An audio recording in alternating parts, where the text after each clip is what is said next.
నమస్తే, welcome to Disha TV. Hyderabad మహానగరాన్ని కల్తీ మాంసం భయపెడుతుంది. ఎక్కడ చూసినా కూడా గుట్టలుగా కూడా మాంసం బయటపడతా ఉంది. చికెన్, మటన్, వేరే ఇంకేదైనా ఉంటే అది తలకాయ, కాళ్ళు, మిగతా బ్రెయిన్ అంటారు కదా, బేజా అంటారు కదా, ఇవన్నీ కూడా ఎక్కడ పడితే అక్కడ కొన్ని వేల టన్నులలో, వందలు విధాలుగా ఇట్లా వేల కిలోలలో దొరుకుతూ ఉంది, టన్నులలో దొరుకుతూ ఉంది. ఎక్కడ చూసినా కూడా ఇదే కల్తీ జరుగుతూ ఉంది. ప్రస్తుతం మనం నిన్న జరిగినటువంటి దాడులలో ఏదైతే ఇక్కడ బాలాపూర్కి సంబంధించినటువంటి మల్లాపూర్ దగ్గరలో ఉన్నటువంటి మదీనా కాలనీలో సలామీస్ ఇండస్ట్రీస్ కోల్డ్ స్టోరేజ్ వద్ద ఉన్నాం. ఇవన్నీ కూడా అవే.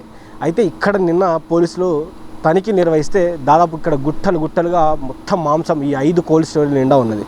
అసలు ఇవే 5 స్టోరేజ్లు. మనం ఇప్పుడు గ్రౌండ్లోకి వచ్చాము. అసలు ఏం జరుగుతూ ఉంది, ఈ 5 కోల్డ్ స్టోరేజ్ల మీద ఎందుకు పోలీసులు పడ్డారని చూస్తే నిన్న ఇక్కడ తెలిసినటువంటి షాకింగ్ నిజాలు చూస్తుంటే భయం వేస్తూ ఉంది. ఎందుకంటే ఒక్కొక్కటి ఈ 5 ఏదైతే 5 కోల్డ్ స్టోరేజ్లు ఉన్నాయో వీటి నిండా కూడా నిన్న మాంసం ఎక్కడ పడితే అక్కడ కనిపిస్తూ ఉంది. దీంట్లో జంతువుల తలకాయలు, కాళ్ళు, విపరీతమైనటువంటి దుర్వాసన నిన్న ఇక్కడికి రావడం వల్ల చాలామంది ఇబ్బంది పడుతున్నటువంటి పరిస్థితి మాంసాల వల్ల. అయితే వాటిని చట్టానికి సంబంధించినటువంటి విరుద్ధంగా ఇక్కడ వాళ్ళు ఉంచడం జరిగింది. ఈ వరుస కనిపిస్తున్నటువంటి 5 ఇండస్ట్రీలు అంటే 5 కోల్డ్ స్టోరేజ్లు అవే. సో దీంట్లో నిన్న ఫుడ్ సేఫ్టీ అధికారులు నిన్న తనిఖీ నిర్వహించిన తర్వాత వీళ్ళు ఏం చేస్తున్నారంటే ఈ మాంసాన్ని మొత్తాన్ని నిల్వ చేసి ఇక్కడ ఉన్నటువంటి ఫాస్ట్ ఫుడ్ సెంటర్లు కావచ్చు, బిర్యానీ సెంటర్లు కావచ్చు, వాటికి పంపిస్తూ ఉన్నారు, పెద్ద హోటళ్ళకు పంపిస్తూ ఉన్నారు. సో ఈ తిన్నటువంటి ప్రజలు ఇబ్బందులు పడుతూ ఉన్నారు. లేక ఇది అసలు దీన్ని చూస్తుంటే అసలు ఇది మనుషులు తినేదా లేకపోతే ఇదన్నా విష పదార్థమా? ఇంత దారుణంగా ఇన్ని టన్నుల మాంసాన్ని ఎలా దాచిపెట్టారనేది కూడా అర్థం కానటువంటి పరిస్థితి. ఎవరు చెప్పినటువంటి పట్టించుకున్నటువంటి వీళ్ళు ఎప్పుడైతే దీని మీద దాడులు జరిగినాయో అప్పుడు గుట్టలుగా ఎక్కడ పడితే అక్కడ కొన్ని టన్నుల మాంసం దొరికినటువంటి మాంసాన్ని కూడా వాళ్ళు ఏదో కప్పిపుచ్చుకునే ప్రయత్నం చేసేట్టున్నారు. అయితే మనం ఈ దారెంబడి వస్తుంటే కూడా చాలా భయంకరమైనటువంటి పరిస్థితులు కనిపిస్తూ ఉన్నాయి. అసలు రావాలా వద్దా అనేది కూడా భయం వేస్తూ ఉంది. ఎందుకంటే చుట్టుపక్కల ఎవరు లేనటువంటి పరిస్థితి, ఓన్లీ ఇండస్ట్రీసే ఉన్నాయి. అసలు ఇది ఒక్క దాంట్లోనే జరుగుతున్నాయి, మిగతా ఇంకా చాలా ఉన్నాయి ఇక్కడ. వీటిలో ఏం జరుగుతూ ఉంది అసలు ఇప్పటికిప్పుడు మేము ఇక్కడ కొన్ని తనిఖీలు చూస్తుంటే కొన్నిటివి వాళ్ళు నిన్న పోలీసులు బంద్ చేస్తే ఈరోజు డోర్ వలగొట్టుకొని లోపలికి వెళ్ళిపోయినటువంటి పరిస్థితి. ఇప్పటికి కూడా లోపల మనుషులు ఉన్నారు. సీసీ కెమెరాల ద్వారా మేము ఏం చేస్తున్నామో గమనిస్తూ ఉన్నారు. ఇప్పటికిప్పుడు వాళ్ళు దాడి చేసే ప్రయత్నం కూడా చేసేటువంటి ఆలోచనలు ఉన్నారు. ఎందుకంటే చాలామంది వస్తున్నారు, చూస్తున్నారు, వెళ్ళిపోతున్నారు. ఏం జరుగుతుందో అర్థం కానటువంటి పరిస్థితి. ఇంకా ఇక్కడ మాంసం ఇక్కడ నుంచి తరలించినప్పటికీ ఇక్కడ బ్లీచింగ్ చేసి అంతా వదిలేసినప్పటికీ ఇంకా మనుషులు లోపలికి ఎందుకు పోయారు, ఏం అవసరం ఉందని పోయారు? దీన్ని ఒకసారి బ్లాక్ చేసిన తర్వాత దానికి సంబంధించినటువంటి వాళ్ళు కేసు నడుస్తున్నప్పుడు దీంట్లో జనాలు ఎందుకు వచ్చి లోపల ఉంటున్నారు? ఇప్పటికీ లోపల మీకు ఒకసారి సౌండ్స్ వింటే ఇక్కడ ఇంకా లోపల పనులు నడుస్తూ ఉన్నాయి. ఆ సౌండ్ అనేది మాకు బయటికి వస్తూ ఉంది. వాళ్ళు మరి దాంట్లో ఉన్నటువంటి ఆధారాలు ఏమన్నా ఉంటే అవి తుడిచేసే ప్రయత్నం చేస్తున్నారా, ఏం చేస్తున్నారో అర్థం కావట్లేదు. ఇది ఒకటి క్లోజ్ ఉంది. మీరు పక్కన ఒక చిన్న డోర్ చూడవచ్చు. ఆ డోర్ ఓపెన్ అయి ఉంది. అంటే ఇక్కడ ఒక డోర్ ఓపెన్ అయి ఉంది, ముందు ఒక గేట్ ఓపెన్ అయి ఉంది. ఇలా కొన్ని గేట్స్ ఓపెన్ అయ్యి వాళ్ళు లోపలికి వెళ్ళడం జరిగింది. నిజంగా నిన్న పోలీసులు పట్టుకున్నప్పుడు కూడా మీరు ఒకసారి ఇక్కడ చూస్తే వాళ్ళు డోర్ ఓపెన్ చేసి లోపలికి పోయినటువంటి పరిస్థితి కనిపిస్తూ ఉంది. వాళ్ళు నిజంగా దొంగలే కాకపోతే వాళ్ళు పోలీసుల దగ్గర ప్రూవ్ చేసుకొని రావచ్చు కదా. ఎందుకు ఇప్పటికిప్పుడే లోపలికి వెళ్ళి లోపల పనులు చేస్తూ ఉన్నారు? లోపల ఏం ఆధారాలు తుడిపేసే ప్రయత్నం చేస్తూ ఉన్నారు? ఎక్కడికెక్కడ కూడా సీసీ కెమెరాలు ఎందుకు పెట్టుకోవడం జరిగింది? వీళ్ళు సీసీ కెమెరాలు మీకు అటు చూస్తే కనబడుతుంది, ఇక్కడ ప్రతి ఒక్క అణువున సీసీ కెమెరాలు ఉన్నాయి. ఎందుకు సీసీ కెమెరాలు పెట్టుకొని పనిచేయాల్సినటువంటి పరిస్థితి? ఎవరు ఎందుకు భయపడతా ఉన్నారు? ఇక్కడ చాలా పెద్ద ఎత్తున కల్తీ జరుగుతూ ఉంది. హైదరాబాద్ మహానగరం అంతా వీళ్ళు కల్తీ గుట్టలుగా మార్చేసినటువంటి పరిస్థితి కనిపిస్తూ ఉంది. కాబట్టి అసలు ఏం జరుగుతూ ఉంది, ఎవరు ఇక్కడ దీన్ని నడిపిస్తూ ఉన్నారు, దీని వెనుకున్నటువంటి వారెవరు కూడా అందరూ బయటికి రావాలి, ఈ కల్తీ మయాన్ని పోగొట్టాలి. హైదరాబాద్లో మనం ఇప్పటికి చూసుకుంటుంటే ఒక మాంసమనే కాదు, అల్లం జరుగుతూ ఉంది, అల్లంకి సంబంధించినటువంటి జరుగుతూ ఉంది. అదేవిధంగా మీరు ఒక్కసారి ఇది లోపల చూడవచ్చు. దీంట్లో కూడా చాలామంది ఉన్నట్టు కనిపిస్తూ ఉంది. లోపల పనులు జరుగుతూ ఉన్నాయి, సౌండ్స్ వస్తూ ఉన్నాయి. మీరు ఒకసారి మా కెమెరామెన్ చూపించే ప్రయత్నం చేస్తాను మీకు. లోపల మనుషులు ఇంకా ఉన్నారు, లోపల పనులు జరుగుతూ ఉన్నాయి. లోపల ఉన్నటువంటి మనుషులు మరి ఏం చేస్తూ ఉన్నారు? లోపల ఏదో రిపేరింగ్ లాంటిది ఏదో చేస్తూ ఉన్నారు. కాబట్టి వాళ్ళు మమ్మల్ని చూసి లోపలికి వెళ్ళే ప్రయత్నం అయితే చేస్తూ ఉన్నారు. అసలు ఒక్కళ్ళు కూడా ఏం జరుగుతూ ఉందనేది దాని మీద మాట్లాడమంటే కూడా మాట్లాడలేని పరిస్థితులు ఉన్నారు. చుట్టుపక్కల జనాలు కూడా లేదు. అసలు వీళ్ళందరూ ఈ రాష్ట్రం వాళ్ళు కాదు, చాలామంది పక్క రాష్ట్రం వాళ్ళు కూడా ఉన్నారు. సో ఇట్లాంటి టైంలోనే ఫుడ్ జిహాద్ అనేది బయటకు పడుతూ ఉంది. అసలు నిజంగానే అది ఉందా లేదా అనేది కూడా అర్థం కానటువంటి పరిస్థితి. మన హైదరాబాద్ నగరంలో ఇప్పటికిప్పుడు పోలీసులు వరుసగా దాడులలో చూసుకుంటే మొన్న ఒక దగ్గర 10 టన్నుల మాంసం దొరికింది, 10 నుంచి 20 టన్నుల మాంసం దొరికింది. ఇప్పుడు చూసుకుంటే ఇక్కడ కల్తీ అల్లం దొరుకుతూ ఉంది. కల్తీ అల్లం పేస్ట్లలో ఏమేమో కలుపుతూ ఉన్నారు. అదేవిధంగా ఈ ఏదైతే మసాలాలు ఉన్నాయో, కారం పొడులు ఉన్నాయో, దీంట్లో కూడా ఆ చెక్క పొట్టులు కావచ్చు, లేకపోతే ఉప్పులో ప్రతి ఒక్క వస్తువులో కూడా కల్తీ జరుగుతూ ఉంది. అణువున కల్తీ జరుగుతూ ఉంది. హైదరాబాద్ మహానగరంలో వరుస దాడులు చేస్తున్నప్పటికీ ఎన్నోసార్లు దొరుకుతూ ఉన్నారు, మళ్ళీ వాటిని పోలీసులు వదిలేస్తూ ఉన్నారు. కానీ దీనికి అసలు దీనికి సంబంధించినటువంటి ఏదైతే ఇక్కడ ఇంత పెద్ద ఎత్తున కల్తీ జరుగుతున్నా ఎవరు పట్టించుకోవట్లేదు. ఎందుకు, ఏం జరుగుతూ ఉంది, ఎవరు అసలు ఏం జరుగుతున్నా ఎందుకు పట్టించుకోవట్లేదు? ఇంత దారుణమైనటువంటి కల్తీ జరిగి వాళ్ళు ఇప్పటికిప్పుడే నిన్ననే పోలీసులకు దొరికినటువంటి పరిస్థితి. మళ్ళీ ఈ రోజే వాళ్ళు ఇక్కడికి వచ్చి మళ్ళీ ఓపెన్ చేసుకుని దర్జాగా లోపల పనిచేసుకున్నటువంటి పరిస్థితి. మరి పోలీసులు ఎందుకు దీన్ని మరిచారనేది కూడా అర్థం కావట్లేదు. ఒకసారి పోలీసు వాళ్ళ దగ్గర కూడా వెళ్ళి మాట్లాడే ప్రయత్నం అయితే చేద్దాం. కానీ ఇక్కడైతే ప్రస్తుతానికి మీరు ఇక్కడ ఇది ఒక లాక్ కూడా చూడొచ్చు. మీరు ఒక లాక్ని ఓపెన్ చేసి జస్ట్ బయట నుంచి లాక్ పెట్టేసి ఆ లాక్ మీరు కరెక్ట్గా గమనించండి. పైన వరకే గడియేసింది, కింద లాక్ వేయలేదు. మీరు కరెక్ట్గా ఒకసారి గమనిస్తే ఆ లాక్ను ఒకసారి మీరు జూమ్ చేయి. ఆ లాక్ను వేయలేదు. లాక్ను వేయకుండా కడీని పక్కా జరిపి జస్ట్ ఆ తాళం బుర్ర ఒకటే దానికి వేయడం జరిగింది.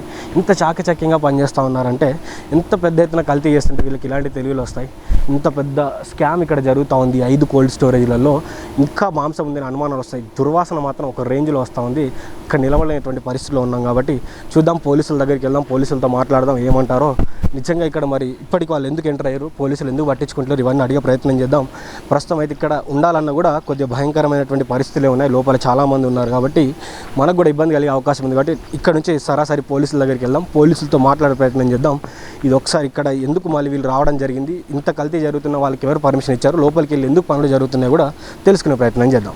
సో చూశారు కదా, మనమైతే పోలీస్ స్టేషన్కి అయితే రావడం జరిగింది. ఇక్కడ సిఐ గారు ఈరోజు ప్రస్తుతం వాళ్ళకు ఉన్నటువంటి మీటింగ్స్లో తను వెళ్ళడం జరిగింది. సో వెళ్ళిన తర్వాత కూడా ఇక్కడ ఉన్నటువంటి మరి మిగతా పోలీస్ ఆఫీసర్ని అడిగితే కొద్దిగా అక్కడ నుంచి అక్కడ తప్పించే ప్రయత్నం చేశారు. కానీ చివరికి మనం సిఐ గారి నెంబర్ తీసుకోవడం జరిగింది. సిఐ గారితో మాట్లాడడం జరిగింది. మాట్లాడిన తర్వాత ఆయన ఫోన్ ఇన్లో మాట్లాడడం జరిగింది. సో మాట్లాడినప్పుడు తాను చెప్తున్నటువంటి మాట ఏంటంటే, ఒకసారి మీరు కాల్ రికార్డింగ్ వినండి. కాల్ రికార్డింగ్ విన్న తర్వాత మీకు అర్థమవుతుంది. Hello sir, good afternoon sir. Hello sir, good afternoon sir. Good afternoon అండి. సార్, మేము దిశ టీవీ నుంచి మాట్లాడుతున్నాం సార్. చెప్పండి బ్రదర్. సార్, మీరు ఫోన్ ఇన్లో ఉన్నారు సార్. ఇప్పుడు ఇది నిన్న సలామీ కోల్ ఇండస్ట్రీ మీద మీరు దాడులు నిర్వహించారు కదా సార్. అవును. అసలు అక్కడ ఏం జరిగింది, ఎన్ని కిలోల మాంసం దొరికింది, కొద్దిగా చెప్తారా సార్?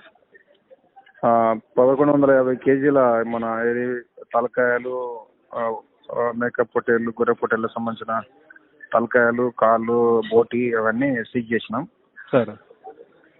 ఇతను ఏంటంటే, అతనికి లైసెన్స్ ఉన్నా కూడా అతను వాటిని ఎక్కువ రోజులు నిల్వ ఉంచేసి వాటిని కూలిపోయినా కూడా అట్లే పెట్టుకొని ఉంటున్నాడు సార్.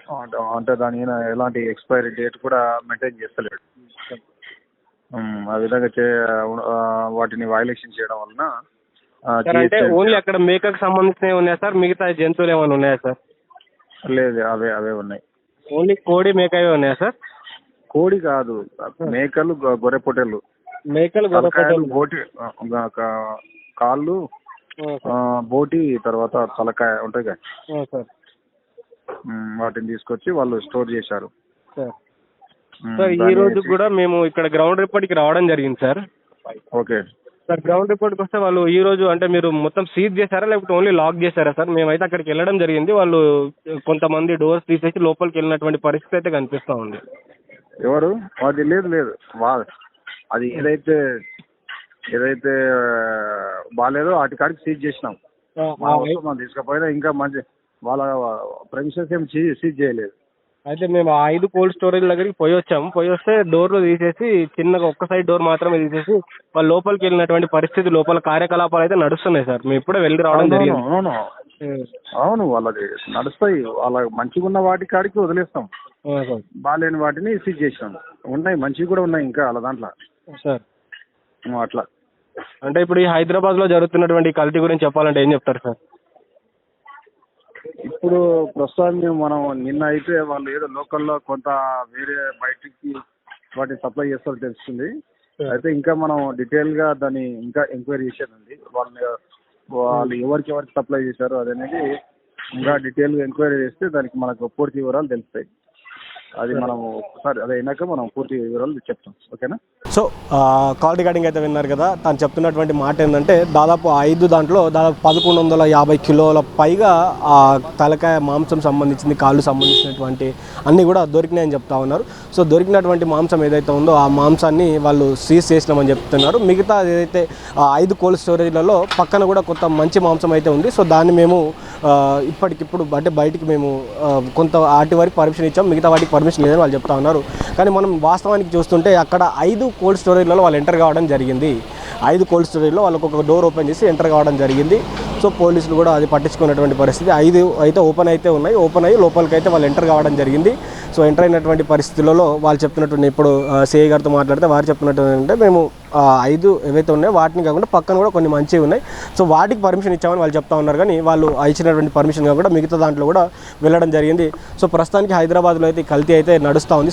సో కల్తీకి సంబంధించినటువంటి అంశాలు అయితే పెద్ద ఎత్తున నడుస్తూ ఉన్నాయి. కాబట్టి ప్రజలందరూ కూడా జాగ్రత్తగా ఉండాలి. సో మీ ఇప్పుడు ఇట్లా గ్రౌండ్కి వచ్చి ఎంత రిస్క్ తీసుకున్నా కూడా మీరు ఆ రిస్క్లో పడొద్దంటే ప్రస్తుతం మీరు ఏదైతే తింటున్నారో దాని మీద కొద్దిగా జాగ్రత్తగా వహించండి. పెద్ద పెద్ద స్టార్ హోటల్స్ కానీ అక్కడికని ఇక్కడికని వెళ్తున్నారు. కానీ వాళ్ళు పెట్టేటువంటి మాంసం ఎలాంటిదో ఒకసారి గమనించండి. ఏం మాంసం పెడతా ఉన్నారు, ఎందుకు పెడతా ఉన్నారు? దాదాపు ఆ మాంసం కుళ్ళిపోయి అంత వాసన వస్తుంటే రేపు ఏదో ఒక హోటల్ పంపించేవాడు పోలీసులు పట్టుకోకపోయి ఉంటే. సో ఈరోజు పోలీసులు పట్టుకున్నారు కాబట్టి తను ఏం అనలేకపోయాడు కాబట్టి అంటే దొరికిపోయాడు కాబట్టి పక్కన ఉన్నటువంటి వాళ్ళు మళ్ళీ కొత్త బిజినెస్ మొదలు పెట్టుకున్నాడు తప్ప అతనికేం కాలేదు. సో మన ప్రాణాలతో చెలగాట మారుతున్నారు కాబట్టి మన ప్రాణాలు మనం కాపాడుకోవాలి. కాబట్టి ప్రజలందరూ ఈ కల్తీకి దూరంగా ఉండి మీ సొంతంగా ఏదైతే మీ ఇంట్లో కోడిని తెచ్చుకోవడమో ప్రతి దాంట్లో కల్తీ జరగట్లేదు చెప్పట్లేదు. విషయమంతా కల్తీ ఉంది కాబట్టి ప్రతి ఒక్కరు కనీసం ఆ కల్తీ నుంచి కొంతమేరకు బయటపడాలంటే మీరు కూడా జాగ్రత్తగా ఉండి ఏం తింటున్నారో ఎలా తింటున్నారో కొద్దిగా దేన్ని తింటున్నారో కొద్దిగా అవగాహన తెచ్చుకొని ఏం తినాలి ఏం తినకూడదనే దాని మీద కూడా అవగాహన తెచ్చుకొని ప్రజలందరూ ఆరోగ్యాలతో ఉండాలి. కాబట్టి మీరు కూడా జాగ్రత్త పడండి. ఎవరైతే ఈ దుర్మార్గులందరూ ఈ కల్తీ చేస్తూ ఉన్నారో కల్తీ చేసి ఇబ్బంది పెడతా ఉన్నారో వీటి నుంచి జాగ్రత్తగా ఉండండి. మిమ్మల్ని మీరు కాపాడుకునే ప్రయత్నం చేయండి. సో పోలీసులను కూడా మనం అడగడం జరిగింది, ఒకసారి పర్యవేక్షించమని చెప్పడం జరిగింది. సో వాళ్ళు కూడా పర్యవేక్షిస్తామని చెప్పారు. మేము చెప్పడం జరిగింది మీరు 1, 2 పర్మిషన్ ఇచ్చారు, మిగతా 5 కూడా అసలు పర్మిషన్ ఇవ్వలేదు. సో అవి కూడా ఓపెన్ చేసి ఉన్నాయి, లోపల పనులు నడుస్తున్నాయని చెప్పడం జరిగింది. సో వాళ్ళు కూడా తక్షణమే స్పందించి మేము మా కానిస్టేబుల్ని వాళ్ళని పంపిస్తాం. సో తదుపరిగా విచారణ మొత్తం జరిపి వాళ్ళని అరెస్ట్ చేసే ప్రయత్నం చేస్తాం కూడా చెప్పడం జరిగింది. సో చూద్దాం మరి పోలీసులు ఏ విధంగా స్పందిస్తారు. కానీ హైదరాబాద్ నగరంలో ఉన్నటువంటి ప్రజలు మాత్రం కొద్దిగా జాగ్రత్తగా ఉండండి. కల్తీ నుంచి బయటపడే విధంగా మీరు కల్తీల ఉబిలో పడకుండా మీరు మంచి ఫుడ్ని తీసుకోండి, మంచిగా బతకడానికి ట్రై చేయండి. ఎందుకంటే ఈ కల్తీ వల్ల చాలామంది ప్రాణాలు కోల్పోయే అవకాశం ఉంది. కాబట్టి ఆ ఆహారం ఆ స్మెల్ అక్కడ ఉన్నటువంటి పరిస్థితులు చూస్తే ఇప్పటికీ ఆ స్మెల్ అనేది పోవట్లేదు. కాబట్టి అట్లాంటి పరిసరాల్లో ఆ మాంసం ఉంది కాబట్టి ఆ మాంసం తిన్నటువంటి ప్రజల ఆరోగ్యాలు ఏ విధంగా ఉంటే అర్థం కానటువంటి పరిస్థితి. కాబట్టి ప్రజలందరూ జాగ్రత్తగా ఉండండి, మీ ఆరోగ్యాన్ని కాపాడుకోండి. చూస్తూనే ఉండండి దిశ టీవీ. నేను మీ journalist Srikanth with video journalist Vamshi from Balapur, Hyderabad.